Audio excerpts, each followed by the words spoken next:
Welcome to This Jungian Life. Three good friends and Jungian analysts, Lisa Marciano, Deborah Stewart, and Joseph Lee, invite you to join them for an intimate and honest conversation that brings a psychological perspective to important issues of the day. I'm Lisa Marciano, and I'm a Jungian analyst in Philadelphia. I'm Joseph Lee, and I'm a Jungian analyst in Virginia Beach, Virginia. I'm Deborah Stewart, a Jungian analyst on Cape Cod.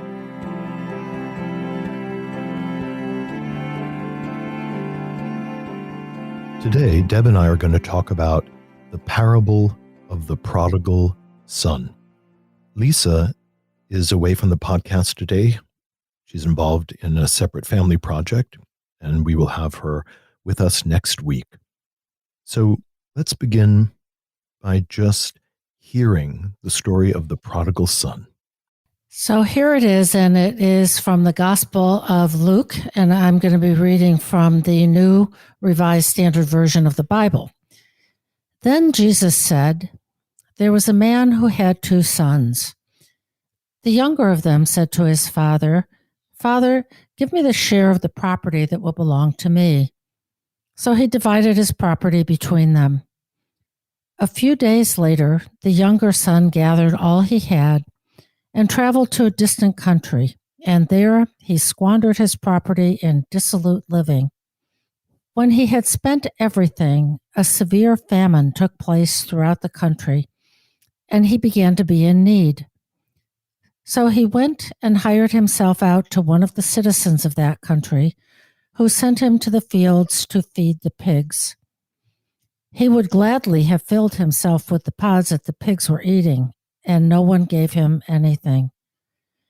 But when he came to himself, he said, 'How many of my father's hired hands have bread enough to spare, but here I am dying of hunger? I will get up and go to my father, and I will say to him, Father, I have sinned against heaven and before you. I am no longer worthy to be called your son.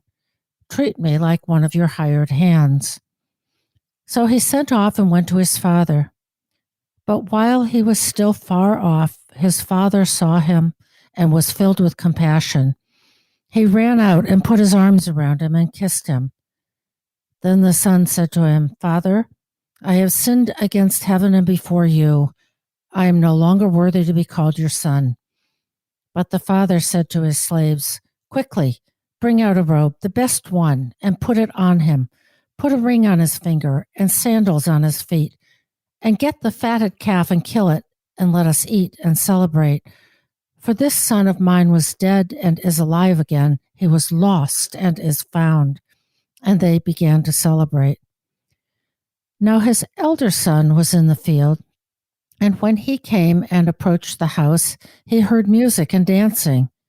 He called one of the slaves and asked what was going on. He replied, 'Your brother has come, and your father has killed the fatted calf because he has got him back safe and sound.' Then he became angry and refused to go in.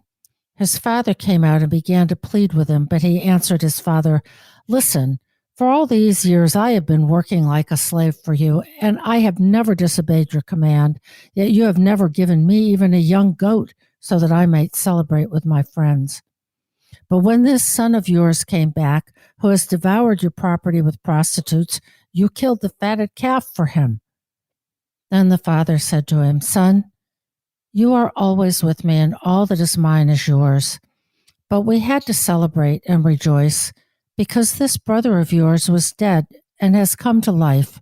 He was lost and has been found.'" It still is a moving story. It still inspires a kind of hope that no matter how far away we range from what's best for us, from the family, that there is a way to return. And this has been, of course, it's a very famous story, a myth, a teaching tale that has been the subject of countless works of art. It is a standard tale told at some point, often during Lent. The tale of what is lost has been returned, of redemption. And it's gripped the imagination of Western culture for years, millennia, literally millennia. Well, perhaps we can start from the beginning as if we were analyzing a dream, just kind of see where it takes us.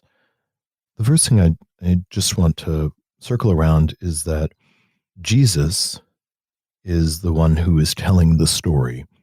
And it makes me think about the educative drive of the self.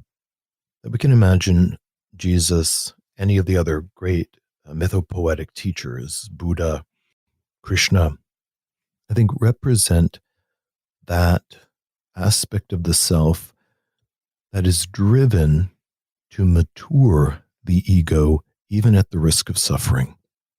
So we already know that we're in a kind of realm of transformation, education, and inescapable effect of the self.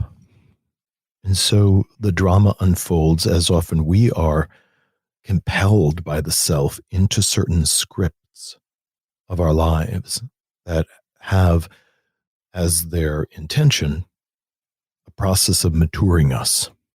So there's a man, and he has two sons. So, of course, the first thing that comes to my mind is, where's the mom? Yeah. There doesn't seem to be any feminine. There are a number of tales that really take place in the realm of the masculine, of the father in the Water of Life who has three sons, the princes of Serendip, who are Indian princes, that are stories really set in the realm of masculine development. And of course, there are stories that are set in the realm of feminine development of a mother and daughters, Snow White, Cinderella, stepmother, daughters, Vasilisa. And I'm thinking that if Jesus is telling this story, he too is a son, the son of the father who was telling a tale about a father and his sons. So it just adds another layer of sonship and fathership to this story. And building on that, the story of Jesus is that he leaves the heavenly home, goes into this world of travails and suffering, and finally returns.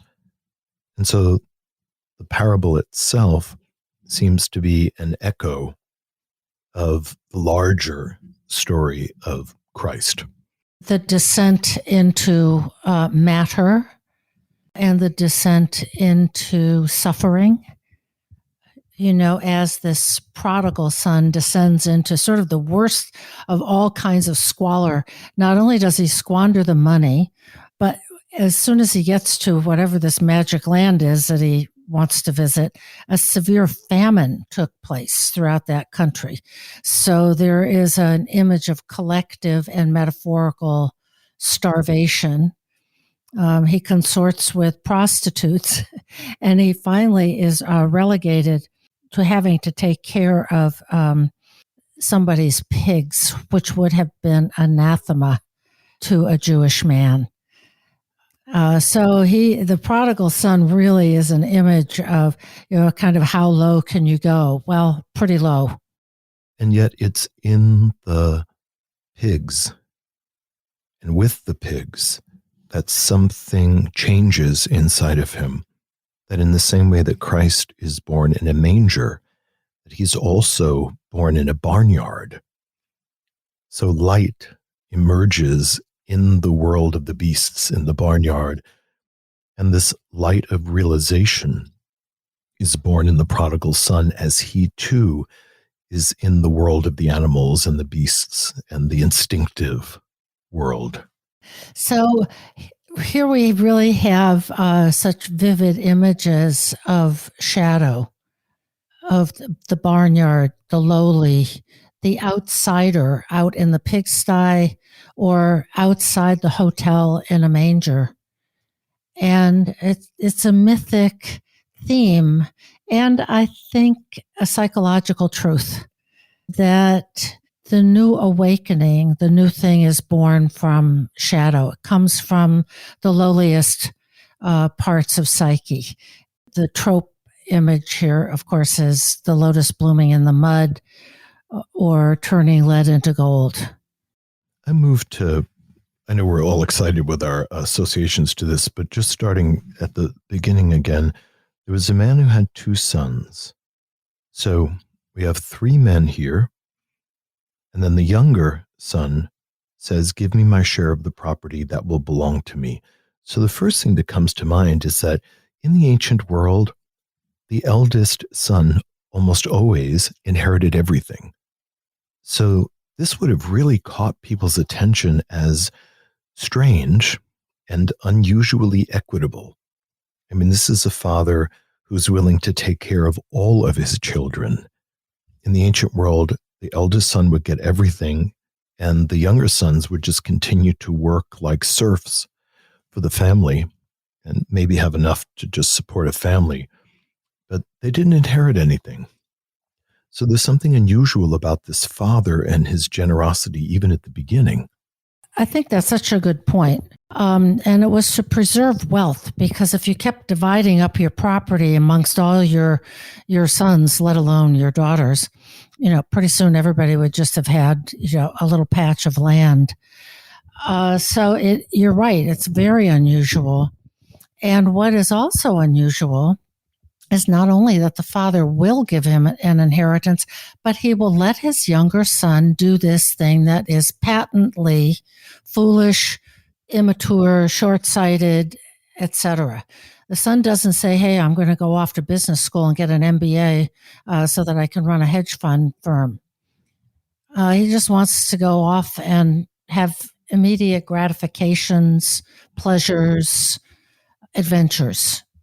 And there isn't a sense of foresight in the son. And like all of us when we're young, there's a sense of immediacy when we're young. It's difficult to delay gratification or to even imagine the consequences of our actions looking forward. But as you said, Deb, the father doesn't seem to give any pushback.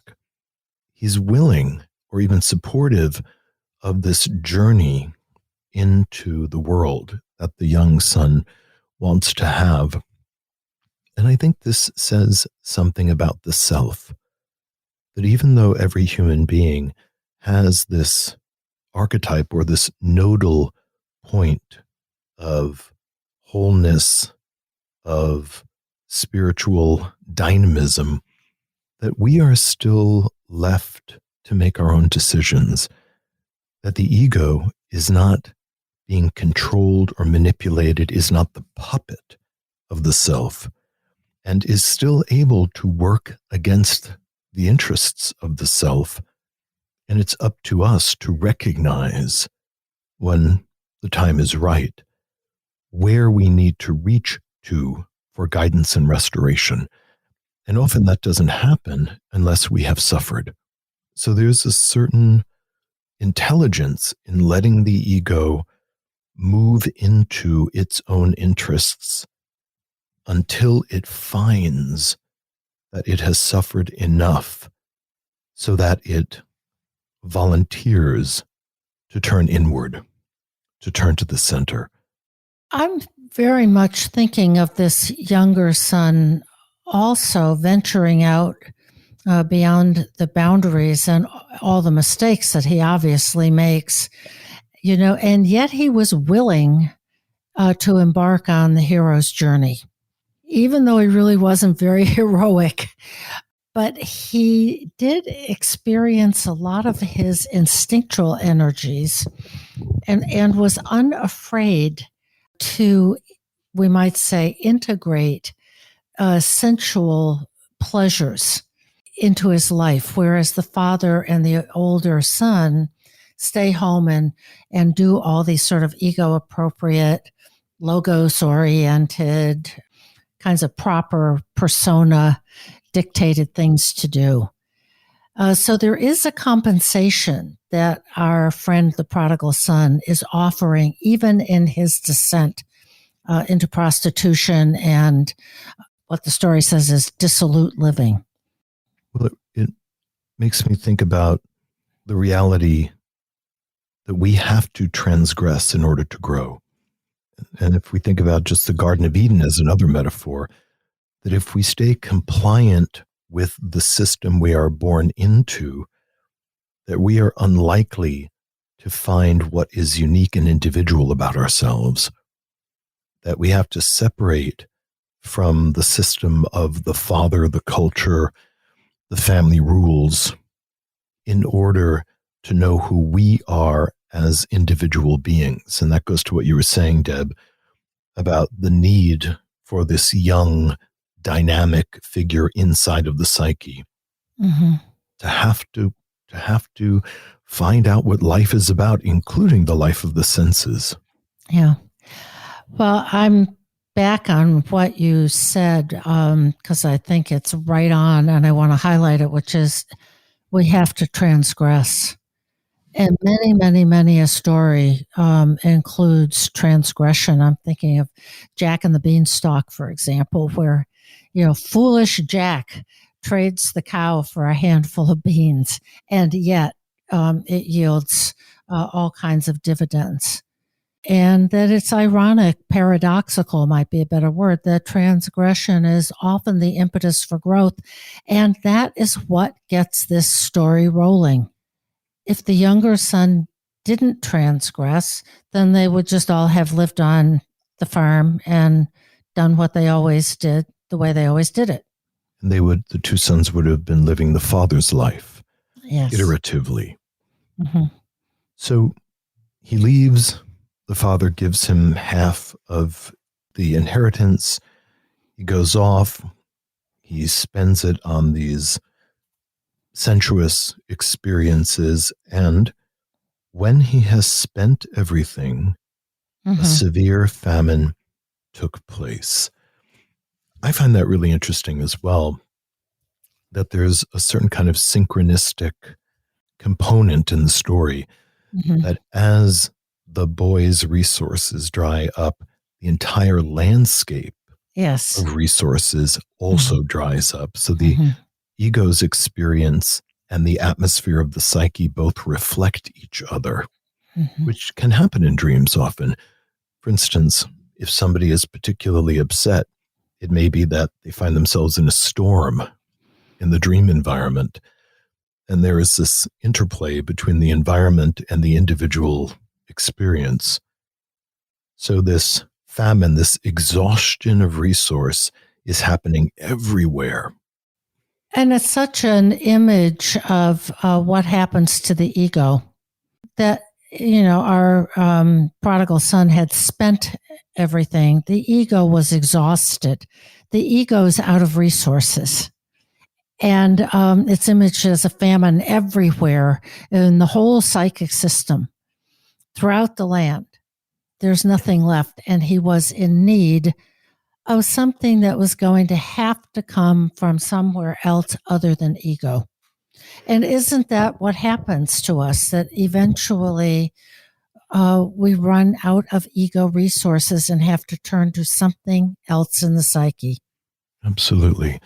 That the ego, the young ego, is in a consuming place versus a generative place. And I mean, that's kind of a modern admonition.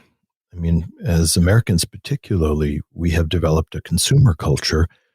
Understandably, it's incredibly attractive, keeps the economy going, et cetera, et cetera. But at a certain point, when the consumption begins to exceed the capacity to be generative, this imbalance causes a crisis.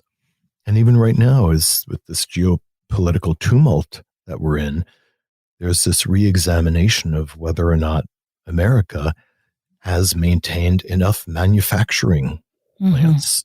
Does America generate things rather than just consume or import? So there's something universal about this balance between consuming and generating. And in the beginning of the story, the young man is committed to consuming. And that runs up against a wall at a certain point, as you were saying. And then he says to himself, and this is reiterated, so obviously there's a big point being made here. I will say, Father, I have sinned against heaven and before you. I'm no longer worthy to be called your son. Treat me like one of your hired hands. So there is this moment of repentance or recognition that ego alone, cognition, cannot solve his problem. The help has to come from the father, which in the tale is imaged as his physical, biological parent. But we also hear the echo of that in the great father, the spiritual father, the self. The father archetype is that generative, inseminating, desirous, potent, dynamic, creative force.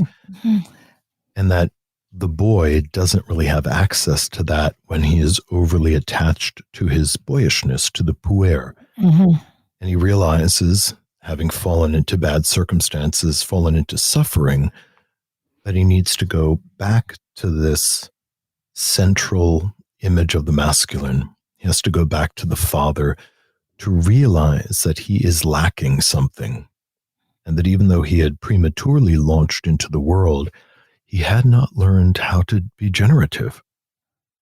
And he had to return to his role in the family to discover that secret. I really like the point that you've made about his consumerist tendencies. He wants pleasure. He wants to be given to. It's not transactional even, that he'll get a job and then he'll go out on the weekends. There's also a kind of theme here of an eros, it's very instinctual, it's very puer oriented, of just sort of the lowest levels of pleasure, eating, drinking, and consorting with prostitutes. And yet there is eros in it, of that kind of love of sensual gratification that I think is elevated and yet mirrored by the father. That the father sees him coming across the fields and is filled with compassion, love.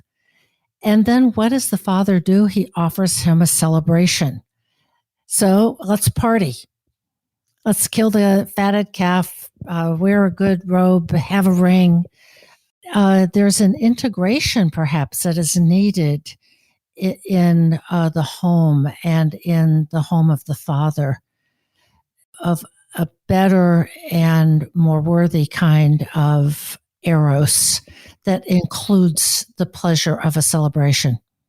What you're saying, Deb, makes me think about how in dreams, often an attitudinal valence gets passed between the various characters.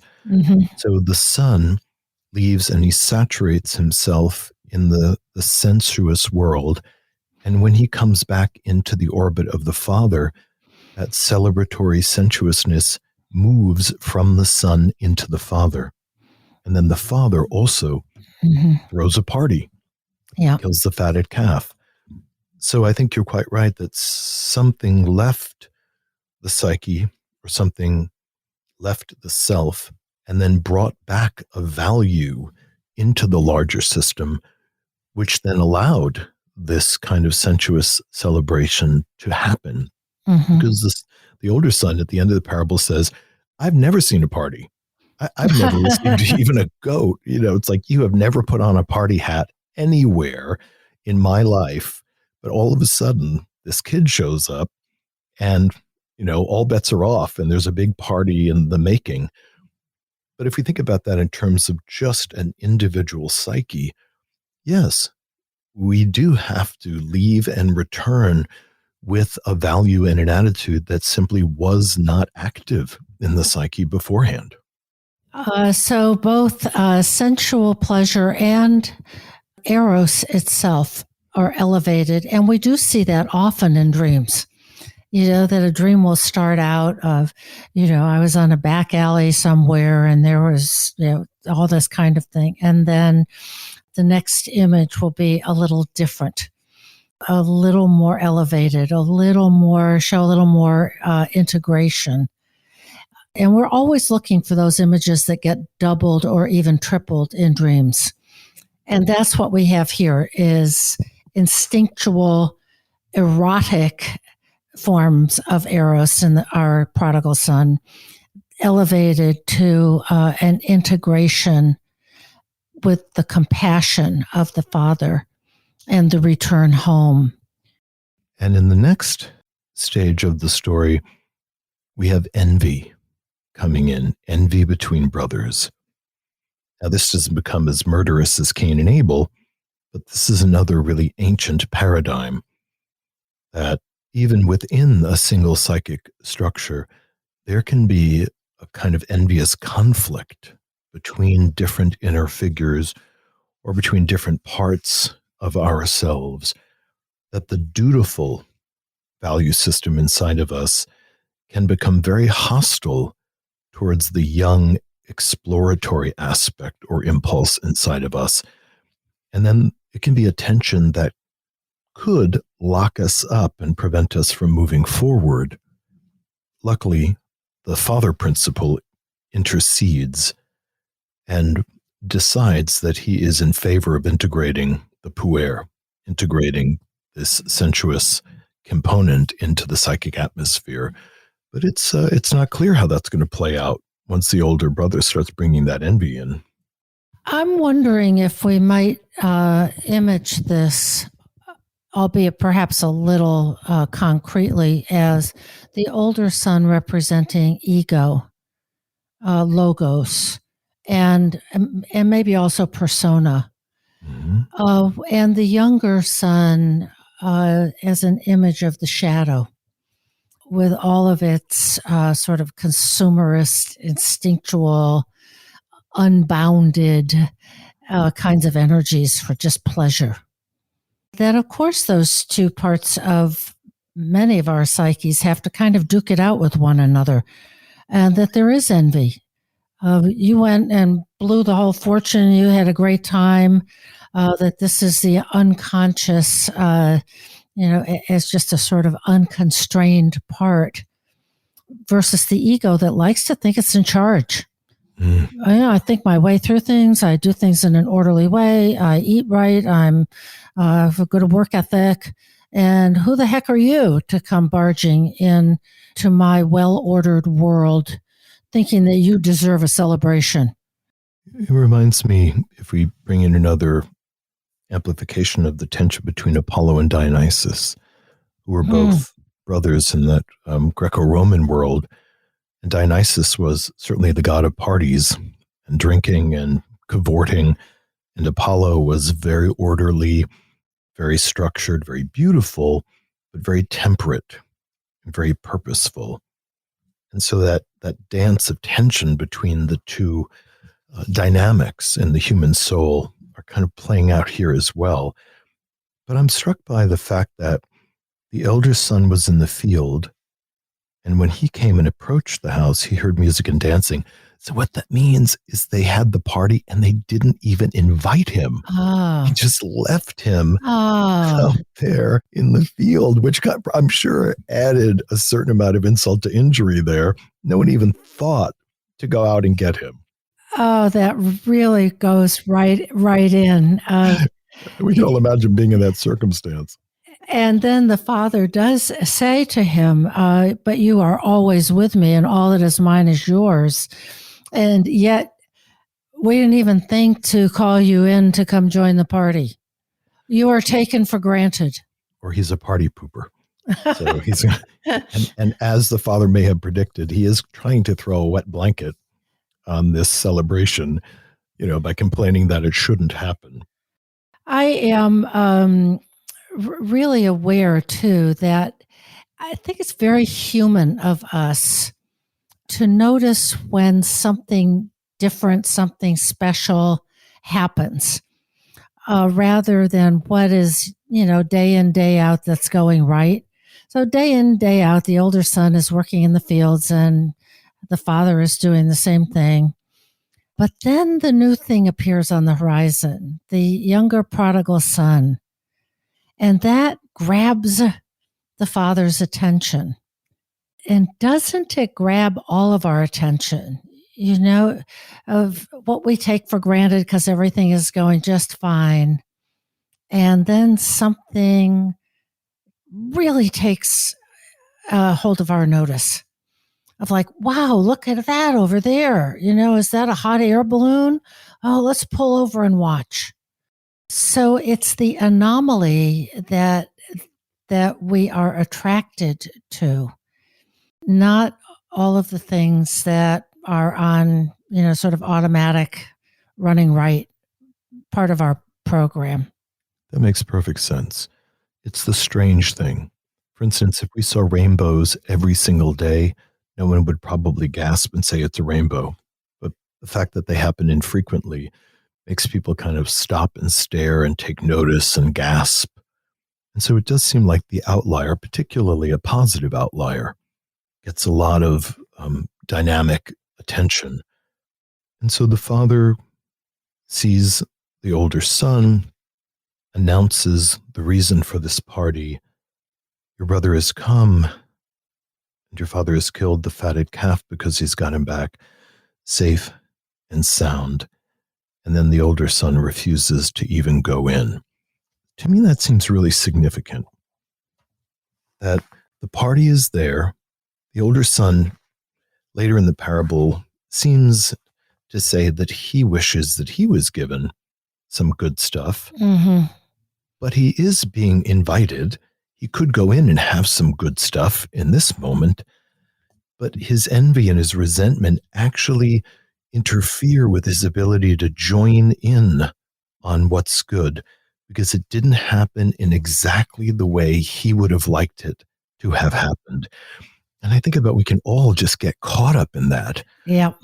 That sometimes the thing we want or crave kind of tumbles unexpectedly into our sphere, but because it happened in some unusual way or in a way that doesn't meet the very narrow, specific expectations, we can push it away to our own detriment.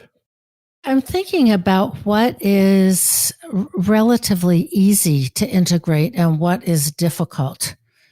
And so the younger son comes back, and he's welcomed back with lots of joy and celebration.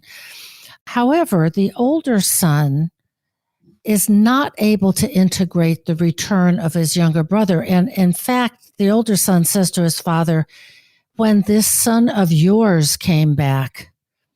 And then the father later says, this brother of yours was dead and came back to life. So the older brother can't even claim him as a brother. And so here's this alienation between these two symbols of parts of the psyche, the ego and the shadow, that say, no relative of mine. He might be your son, but he's not my brother. I'm not feeling warm and fuzzy. Well, that evokes that Scrooge-like element. And at the end, by the way, it's not clear whether or not the brother goes in and joins the party. I mean, the father comes, announces what's going on, tells the older son, you're always with me. All that I have is yours. This brother of yours was dead, has come to life. He's lost and has been found. And then the parable stops. But the older son doesn't say, oh, you're right, I'm going to go in and party. Yeah. So we're left with a kind of a cliffhanger, not really sure what this work-driven part of the psyche is or isn't going to do. I also think that this is a dynamic that any of us can find ourselves in, particularly when work and labor take up the greater amount of the psychic space. How many of us have had years of our lives where work was the only thing that we could get our hands on, and that the other kinds of pleasures and the other kind of needs that we have are pushed away, and everything goes into the laborious production of one thing or another. And that, I guess, compulsive working part of ourselves may or may not ever change. We may have to kind of expect that there's going to be a little vortex of workaholism over here and a little vortex of play over here. And even though the father is trying to unite the various factors, trying to create an amalgam, so to speak, between the younger son and the older son, so that there can be an integration. Mm-hmm. But that doesn't really happen quite yet at the end of this parable. And so there's still a split in the psyche, even though the father principle is trying to bring this together. Mm-hmm. So in a way, what I'm thinking is that we're in the realm of the archetype of the brothers and sisters, of siblings. And you mentioned Cain and Abel. There's Ishmael and Isaac, Jacob and Esau, Joseph and his brothers, where these splits, where there's envy, and it's not reconciled. There is no happy ending. Joseph's brothers eventually repent. And Jacob and Esau, eventually Jacob atones for having snatched the inheritance out of Esau's hands. But Ishmael is banished to another country. Cain slays Abel. That there's something about the nature of sibling relationships here. And if I had my wish, I would love for there to be a parable about the older son. Of then what happened, and then what happened to the older son? What happened the next day and the next week and over the next year? Exactly. I think that the story ends with this idea that if we repent, of course, and then we return to the fold of our religion, that God the Father will always welcome us back because we've recognized our errant ways. There still is that unhappy older brother that's pacing around outside the house, drumming his fingers on the side of his head, really, really ambivalent about how all of this. Hey, what's up? Well, what what about me over here? Hey, this ain't right. So maybe that takes us into how these opposites, imaged as brothers, in this story are held by the father, the self. But they're not just happily ever after reconciled with one another. And that there is a principle here of, because this is the way it is. Why did Yahweh reject Cain's offering and prefer Abel's? Why was it? Well, we could say that the mother, as the story goes, certainly helped Jacob get the inheritance. But it's not fair, says the ego. And something else in these stories and in psyche says, this is the way it is, because this is the way the cookie crumbles sometimes. And that ego and rationality are not going to come up with an answer. The answer lies elsewhere in the psyche. And that the father principle declares that he equally loves both the older son, the Apollonic figure, and the younger son, Dionysus. We can imagine Zeus saying to Apollo and Dionysus, I love you both. You're incredibly different, but I love you both. That the two aspects of the sons require different things from him, and that he has space in his heart or in his psyche for both of these principles. But I could understand if we were to identify with the older brother. It's hard. It's hard to feel that the older brother has been rewarded with as much. It's difficult. It's a difficult position. I wonder if this points to how, whether it's Apollo and Dionysus or rivalrous brothers, that logos and eros are very hard to hold together, and perhaps they're never really reconciled. And this story doesn't say that the younger brother came out to give his older brother a hug either. Right. That they're separate, and they have some that they need to be contained within the greater whole of a superordinate self, a superordinate Godhead, a divine. That there's the paradox.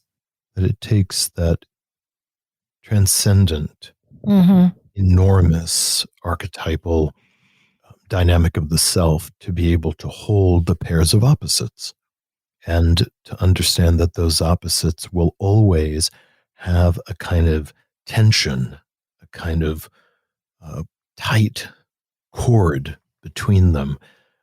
And that part of the dynamism of the parable might be the tension between those opposites, that if it all collapsed into this love pile, this puppy pile, that something about the story may not have resonated for these thousands of years. But it is all the subtle tension in the story that keeps it alive and makes it still feel relevant. And fundamentally, I think for many, it's a story of hope.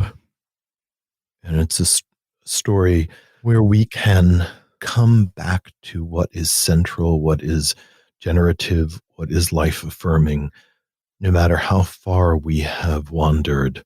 Mm-hmm. And to know that the self, the center of the personality, is always waiting for us, no matter how far away we have gotten from that.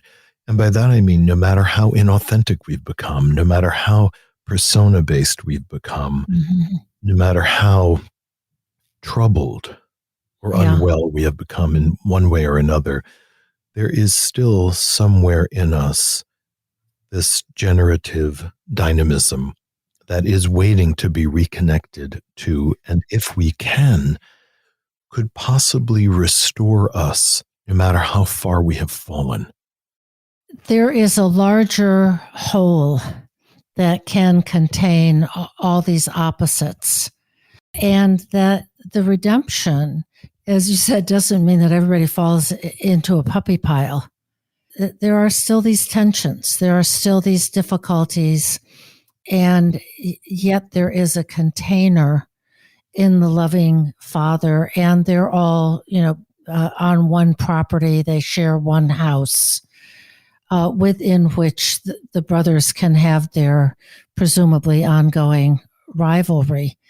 And I'm thinking about how that we see that very much in families, where one, perhaps adult son or daughter, lives very far away, or, has fallen into a difficult and harmful lifestyle, or there's a family rift between siblings or between parent and child.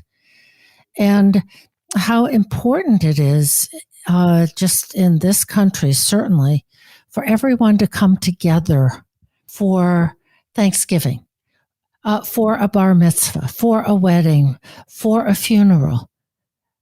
And it doesn't mean that now, everybody is feeling warm and fuzzy toward one another, but that there are larger archetypal situations and occasions where family members nevertheless can be present together.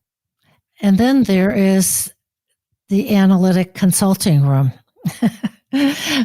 Another kind of container where all those parts of the psyche, our internal family, can also be contained and have it out with one another.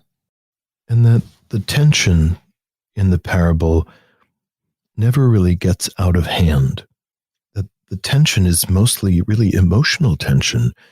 No one's physically hurting each other. Nobody's killing each other like Cain and Abel. That it's a story of naivete. It's a story of resentment. It's a story of misjudgment. And it's a story of suffering, whether it's the older son suffering because he labors ceaselessly, or the younger son suffers because he has imprudently lost all of his resources. But these are the kind of subtle emotional dynamics that we definitely see in the consulting room, and hope to hold in a single state of consciousness, or as you would say, a family, so that we can track the way these different attitudes, different images are dancing with each other, are moving against or with each other. And that allows us to have a certain lens, a certain paradigm, or a parable, parable about ourselves. And shaping it in a narrative like that helps us observe it. And in observing it, we are less compelled by it. I also think another aspect of the hopefulness of this is the trajectory that I just kind of realized that we've traced with the story or theme of brothers. From a Jungian point of view, the teleological or forward developmental aspect of the growth of the psyche is imaged here, just as you said, is there's resentment and envy and all kinds of things going on here in this story. But it's not murder as it was with Cain and Abel. It's not exile as it was with Ishmael and Isaac. It's not sort of property theft and doing one brother out of the whole thing. That now it's in the realm of very understandable human feelings as something over time is imaged to have matured, developed. It's not a horrifying story the way some of the Old Testament stories are really kind of blood-curdling, life and death kind of stories. This is about rivalry and foolishness and family dynamics. I mean, it's so much more kind of civilized than a lot of other more ancient stories, which, as you said, might suggest a kind of evolution of the human psyche over time. Of the family dynamics that we all recognize out there. And then there are the family dynamics that are a little harder to recognize, but nonetheless present, that exist within us. That we all have these internal images, feelings, roles, and aspects of ourselves. Last thing I would say overall is, in terms of the emergence of the mythopoetic story of Christ and the teachings of Jesus, that it's introducing into the ancient world the idea of forgiveness, unprecedented and undeserved forgiveness and reacceptance. And if we imagine prior to these Christian values getting a toehold in the ancient world, that the ancient world was more harsh, that forgiveness was more difficult, and that the punishment for disrespecting one's family, the punishment for being at odds with the will of the Father, could be shockingly severe in the ancient world. And so in this story, there is an ethos of acceptance, of restoration, and of forgiveness, which was radical then, and frankly, if we look around the world today, is still kind of radical. I'm not sure who said this first, and I wish I could. Maybe one of the listeners will write in and tell us that Christianity has not failed. It's just never been tried. And however we might image it within a religious tradition and context, we might be able to say that many a religious precept has never really been tried because it's so darn difficult. And that's the individuation journey. That's the journey that one way or another, whatever tradition we come from, that's what we're all about. And that's the trajectory that hopefully we are on if we are willing to struggle with ourselves. And maybe this is a moment we can pivot to a dream. Okay.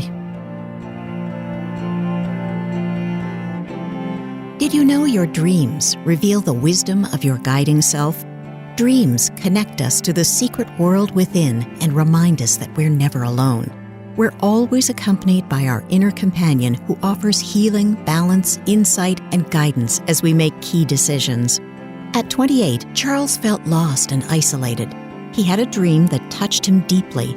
As he worked with the dream in dream school, he understood that it was showing him how he was profoundly connected to life. This powerful insight led him to make real progress with his goals. During Dream School's 12-month transformational program, you'll learn to harness the power of your unconscious wisdom, decode the language of metaphor and symbol, discover mythological motifs that shape your life, reveal unknown facets of your personality, unlock the door to inner wisdom. To enroll, just go to interpretmydream.net and sign up today to gain immediate access to the first 3 Dream School modules. Your best life awaits you at Dream School, and we can't wait to see you there.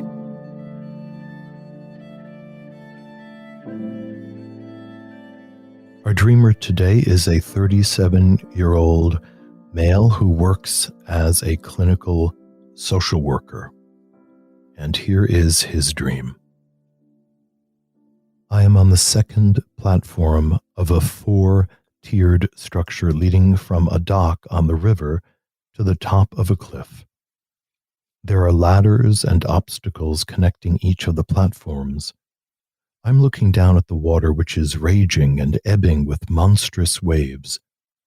The water is a beautiful color of indigo blue, vastly wide and immensely deep. There are boats being tossed in the waves, and the owners, tethered to them by rope, desperately attempting to climb aboard, but ultimately becoming swallowed by the crashing waves. I notice a small park ranger dinghy boat coming out from a crack in the cliff face and set into the raging water in an apparent attempt to save the other boaters. The driver of the boat appears timid and frightened.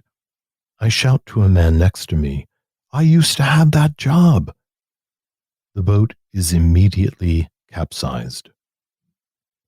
I begin climbing up to the 3rd platform and become paralyzed with fear as I climb the wooden pegs jutting out of the side of the cliff. I'm aware that a slip would result in certain death.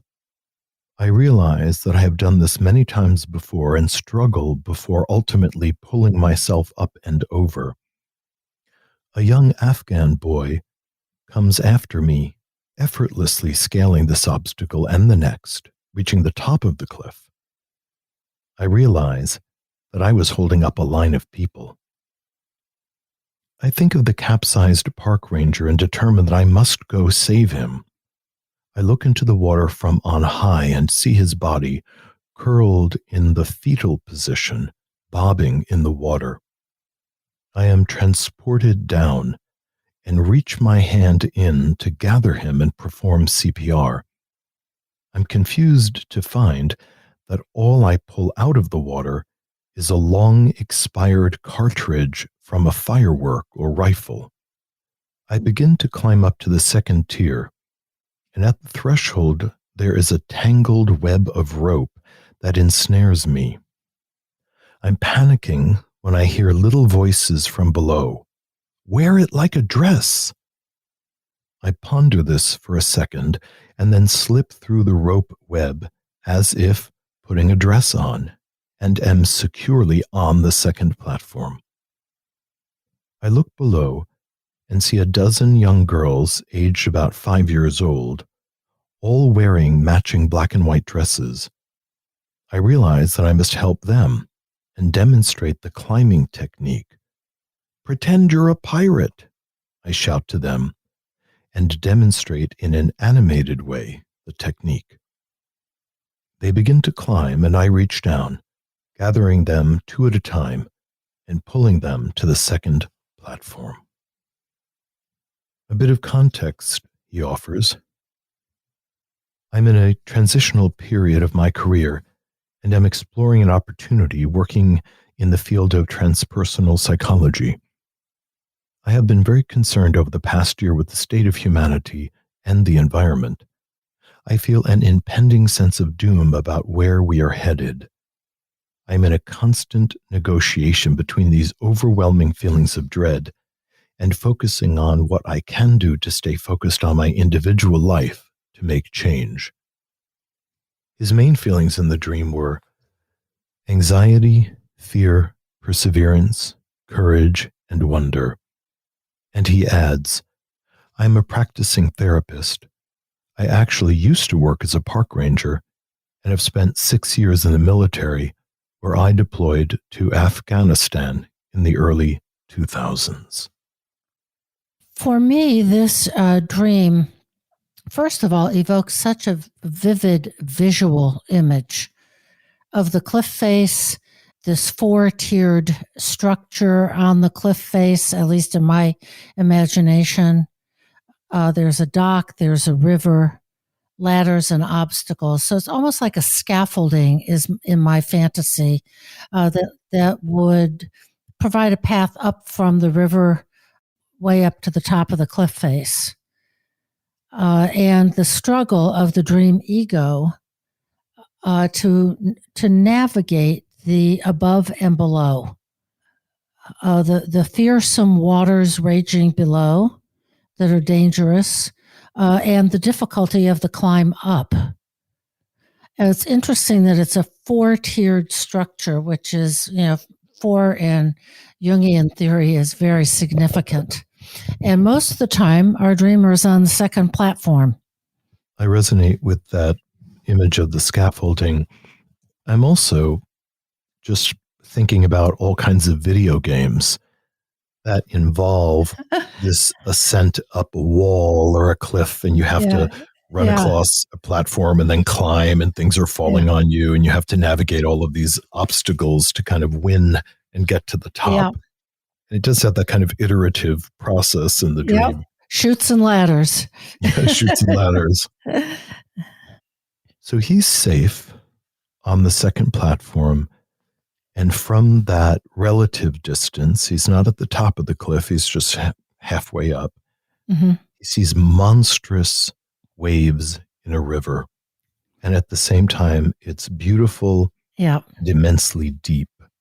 So I think it's safe to consider that the river represents the unconscious, and that for whatever stage he's in right now in his life, that the unconscious is in a kind of tumult.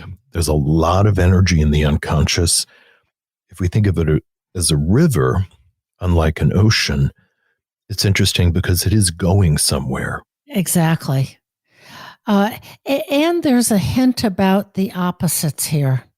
That on the one hand, the water's raging and ebbing with monstrous waves. On the other hand, it's a beautiful color of indigo blue, which is a pretty symbolic kind of color. And water can be imaged in all kinds of colors, but the depth and indication of both spirituality and depression in the color blue. And I think it represents the inscrutable depths. So whether we're looking up at the midnight sky, and which is often an indigo blue, there's a sense of infinitude staring down into the ocean where the color ends in this impenetrable dark blue. There's a sense of the vastness of it and the relative smallness of the ego. So the dream ego seems to be, has a kind of perspective. He's 2 levels up. He's not in mortal danger, but there are other parts of him that are in trouble, because we have these boats that are on the river that the boat owners, it seems, have a rope tied around their waists, let's say, and they've somehow been cast off the boat. So they are tethered to the boats, but it's very unclear if they're going to have the strength to pull themselves to safety. Now, he in this other paradigm is trying to pull himself up and down the cliff for various reasons, but the poor boat owners that are in the tempest down below are in a much more serious situation and seems more life-threatening. I often think of deep, vast water, in this case, a river, but often imaged as the ocean, and the boats as such a great symbolic image of the relationship between the ego and the great unconscious. And here, what we've got is an image of these small boats. The owners are tethered to them, but they're not doing a good job of being able to get aboard. And the park ranger in a dinghy boat, and I almost read dinky boat, of that these boats and even the park ranger are not equal to the task of being able to float or be supported on the waters of the unconscious. There's a storm. And this ego attitude of small boats and this park ranger, he's going to charge out in his heroic little dinghy boat. This is not how this problem is going to get solved. The boats are capsized. So this is not a job for ego, or at least ego in this kind of attitude. Right. The dream ego needs to be on some kind of dry land, which he is prospectively. I mean, he's not on the top of the cliff where ostensibly then he could walk off into a landscape. But he has gotten himself out of the threat of drowning. So what does it look like when somebody drowns in psychological waters? I think it means that they can have a sense of uncontrollable intensity of feeling and irrationality that's very, very difficult for them to regulate. He says that he was in the military in the Afghan war. It could be a sign of some kind of trauma or PTSD dynamic that is churning in the psyche, and he has found a way to rise above it, have a life, become an LCSW, and even pursue this other career in transpersonal psychology. But yet, underneath, there's still a field of tumult that is threatening to swallow or overwhelm the ego's best laid plans. It's not an uncommon state for any of us to be in at certain stages of our life, and depending on the kinds of troubles that we've had to surmount. But here, the dream maker is really wanting to make sure that he sees how much tumult and turbulence there is just, 2 levels below him. I wonder, too, if some of this is a real reference to past attitudes and experience, because he was in Afghanistan and he used to be a park ranger. And this dream is saying that the park ranger thing isn't going to work anymore, metaphorically speaking. The boat gets capsized. And when he tries to go down and rescue that old part of himself, the park ranger, he discovers that instead he pulls out a long expired cartridge from a fireworker rifle. So some, weaponry and firepower of passion or ego or control. Boy, that's waterlogged.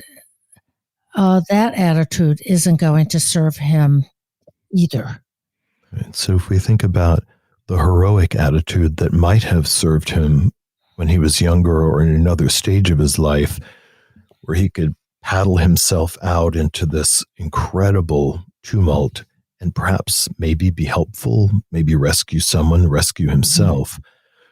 But the unconscious and the dream maker are giving him a very clear message that the old heroic attitude is not going to be supported in the psychic environment now at this juncture. Yes. What is supported is the young Afghan boy who effortlessly scales the obstacle and reaches the top of the cliff. So there is a young and foreign part of the personality that can do this effortlessly. Without firepower, without boats, without, any of that stuff, but a natural kind of energy and physicality in this image that takes him to the top. And when we think of ourselves, for instance, in a depression, people will often say, I just wish I could climb out of this. So we do have this sense of having fallen down into a well, here down into the Grand Canyon, down into a river. And the ego is trying to claw its way up.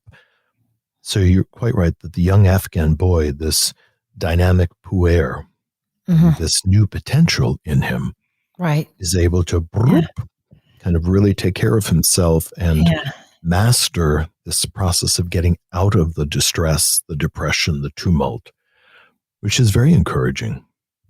The second encouraging image in the dream is that he encounters this tangled web of rope that ensnares him, and the dream ego is panicking.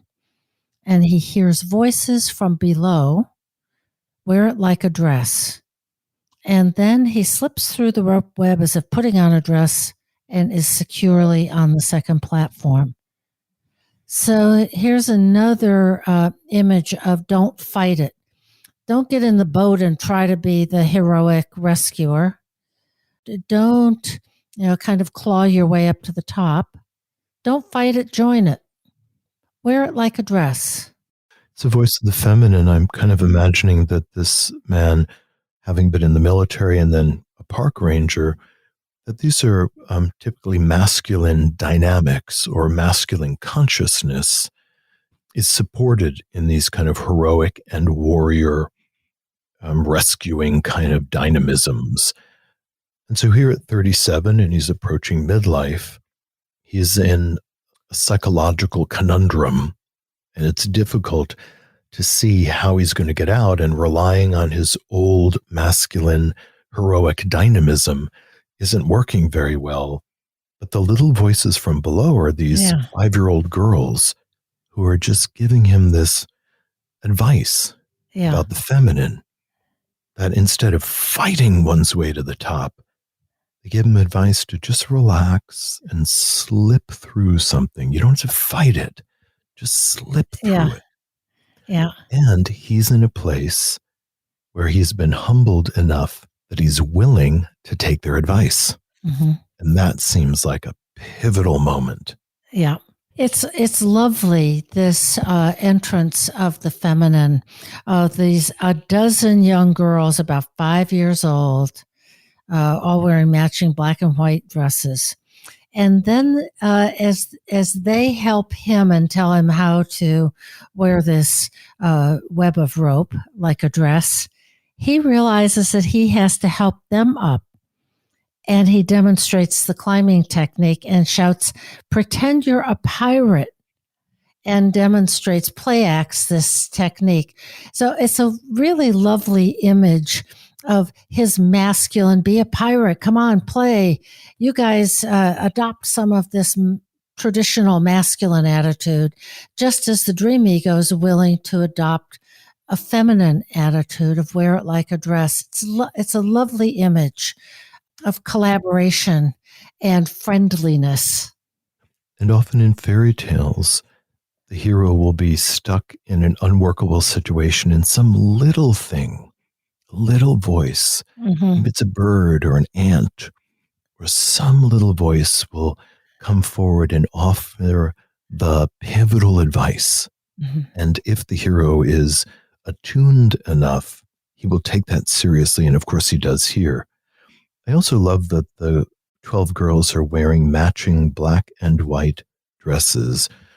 And so the black and the white, I'm going to just imagine that they're checkered, although he doesn't say that, represent this ability to hold the tension of opposites. So the girls also are helping him not split, but put something together and help him hold something that might have been more difficult for him previously.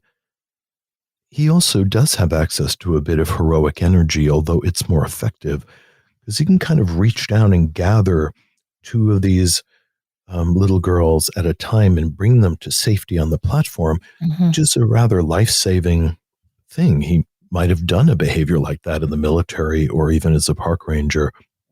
But here, with this added support of the unconscious feminine, he's able to be much more successful at that. He's also choosing to rescue the feminine, which brings us into the realm of Sophia and any number of the myths where the feminine has gotten lost in matter or lost in the unconscious.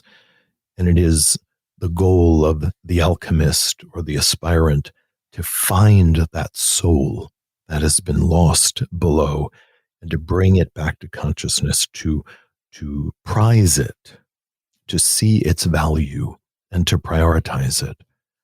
So it's a wonderful ending to the processes. The dream ego has really earned something. You've been listening to This Jungian Life. From our website, thisjungianlife.com, you can follow us on Twitter, like us on Facebook, help us produce future episodes by funding us through Patreon, and submit your dreams for possible interpretation on another episode. We'd like to thank our listener who shared a dream for today's show and hope you'll let us know what topics you'd enjoy hearing more about. Until next time, keep living this Jungian life.